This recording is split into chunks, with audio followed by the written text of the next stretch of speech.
So hi guys, good morning. Now I'm here in the kitchen and I'm prepping some food. So we are now making aloo chop. So I will show you how to make aloo chop. So come with me and stay tuned. So now we have here peeled tomato. Actually, pinil ko na siya. But some people here wants to boil it and peel it off. But for me, I peel it off first before I boiled it. So, bakit ba? Ako naman ang magluluto. So, mas gusto kong pinipil siya. Bored ako eh. So, ayun. I already have potato and pressure cooker. So, ikakat ko lang siya ng maliliit. Mas maliit, mas magaganda actually. Kasi, it's faster to make it soft. Yun ang ano ko eh. Yun ang target ko. To make it more soft. So, mabilis siya ma-smash.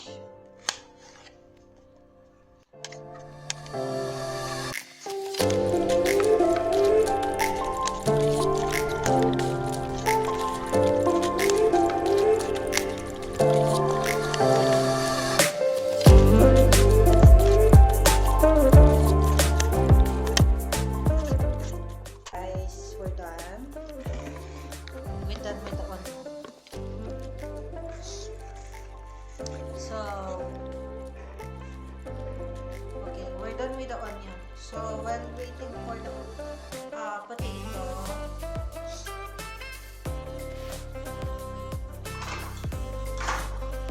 so guys, okay na yung potato. So mix na natin siya dito.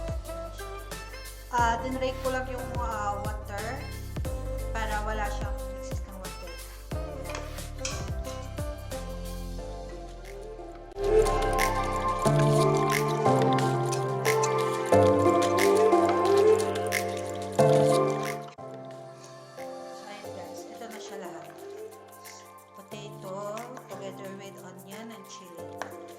So, ang gagawin natin ngayon is imamash lang natin siya. Kailangan pinong-pino. But my husband preferred not too much mash. Kasi gusto niya pa rin makatikim ng medyo potato.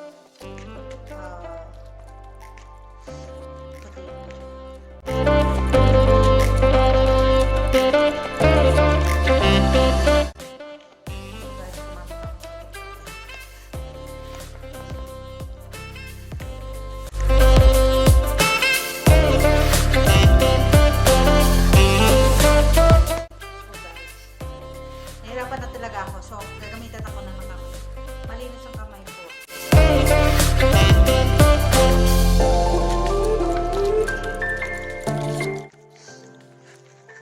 Sabay ng pag-mash, ihalo na rin natin siya para ma-mix yung onion and chili doon sa potato.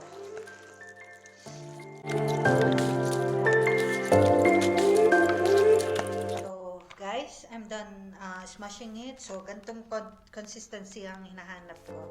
Medyo may pagka bobo pa siya ng konti. But still smashed. Now, we will mix some mixtures. Yung papalasa. So, of course, chili powder. Then, preferred siya ng asawa. Sukat naman na ito is nasa sa inyo kung gaano nyo kung gustong spicy, kung gaano spicy yung gusto nyo. So yeah, for us, family. And then obviously MSG, we have to, but little bit, so kawalang MSG ba? Kasi kailangan talaga siya sa aloo chop. So maglalagay tayo ng konting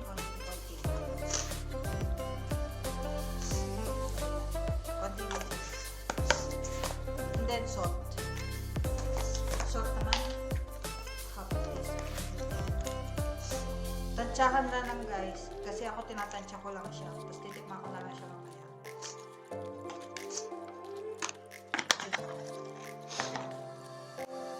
So, ito na siya. Ito na siya lahat. So, imimix na lang natin siya.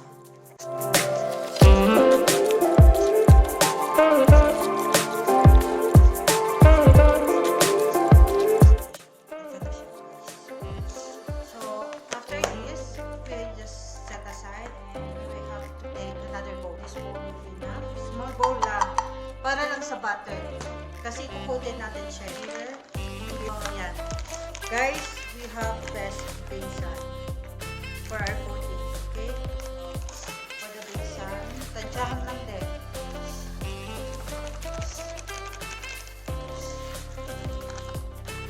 Actually guys, for the coating or for the butter, my husband preferred a thin, coat for aloo chop. But I prefer thick one para mas coated siya. So mas firm siya. Pag thin butter kasi, may tendency na naghihiwa-hiwalay. So, syempre, ako ang nagluluto and may cook, may rules. So, thick butter. So guys, besan and then water lang. Ganun lang tayo para lang ma-thick coat siya. Actually, guys, nasa kettle yung water ko but it's a cold water, ha? Don't use hot water. So,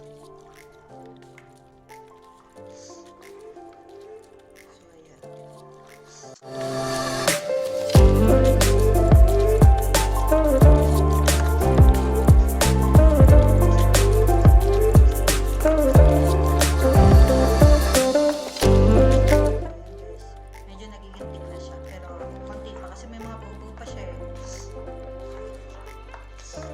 So, while pinapatik natin siya, open na natin yung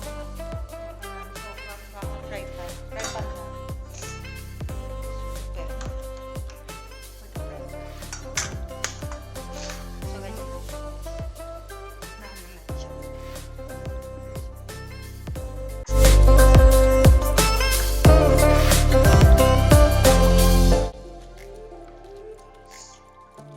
So guys, minute na yung kawali ko. So, I put refined oil.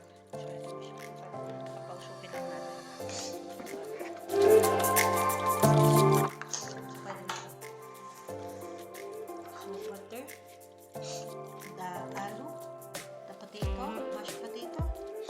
And the butter.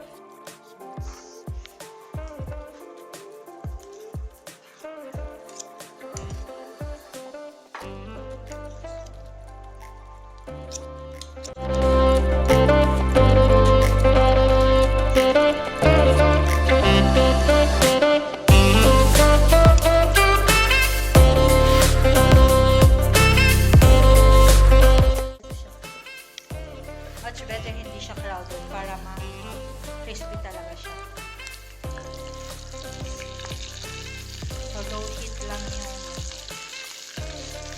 niluluto ko lang sa low. O, diba mas firm? Pag nakita mo, mas firm siya.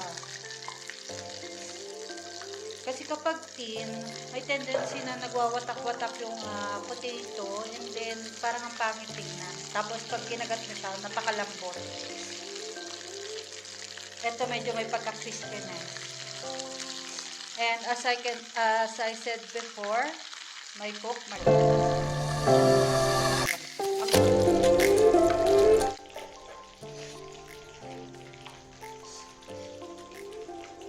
final look.